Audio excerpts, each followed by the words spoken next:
Hi everybody, my name's Andy and welcome to Menlo Unscripted. We're so glad you're here as we have some Q&A with our church and some members and staff and board members. There's just going to be a lot of people as we answer questions that we have here at Menlo Church. And one question that we've been getting is, how long are we going to remain in shelter in place? When do we get to meet again in person at church? And so here I have with me Mark Swarner, pastor at Mountain View, and he has an answer for everything. At least that's what his wife says. So Mark, how long are we going to keep this shelter in place? When can we meet again? We are just can't wait to get together again. I miss the coffee and the donuts. We are so beyond ready. Actually, missing the donuts has been good for my health. Oh. My doctor's really happy about how that's been helping. But I noticed you lost a lot of weight. you know, it's shelter in place isn't all bad, but I do miss the donuts very much. But you know, back when I was a kid, we had this thing called a magic 8-ball. Did you ever have that? And you would shake it up. We don't use those because we're at church, right?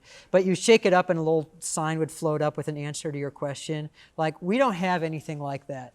We don't have a way to say, okay, how long is this going to go? This is the question that everybody's asking. Parents who are trying to figure out how to do distance learning with their kids, and multiple teachers in multiple schools are just pulling their hair out saying, when can we get back together? And the short answer is, we don't know. We don't know. We wish we did. Don't know.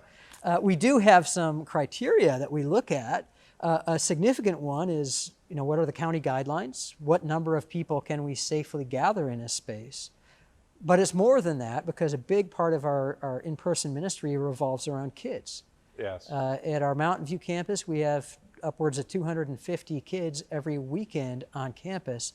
And until it is safe to put kids together in classrooms, I've always wondered that. How do you keep 5-year-olds from crawling all over each other? Yeah, you put them in the big little plastic bubbles, right? Yes. And so we don't know, and as soon as we feel like it is safe and we meet the county guidelines and this is a safe place for the kids and adults, that's when we're going to open up. Is that our answer? That is our answer, because the bottom line is we want to make sure we are caring for the most vulnerable in our community, that we are not contributing to illness, and we want to be responsible in that respect. And in the meantime, we have great ways to connect online and virtually. We've got our worship services every weekend. We keep learning. You'll hear more about that in another edition of our Menlo Unscripted, about how do we do worship in an area where we're all in our own living rooms, yes, or wherever we happen to be watching. We also have the students on Wednesday nights at 7 o'clock. Absolutely outstanding program. So your kids need to be connected on Wednesday night with our students, and then we have Kids Live and every Sunday. I heard we had more than 600 kids registered. 600 kids registered. Yesterday, 1,200 views with the Student Live. It's unbelievable. So we know that your kids want to disconnect during this time in the quarantine time. We know that high school students want to stay in their rooms and disconnect. Don't let them get disconnected.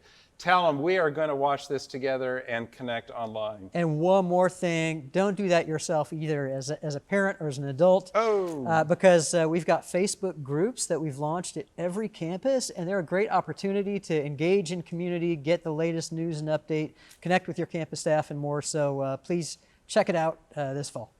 So thanks for joining us on Menlo Unscripted, and we'll see you till next time.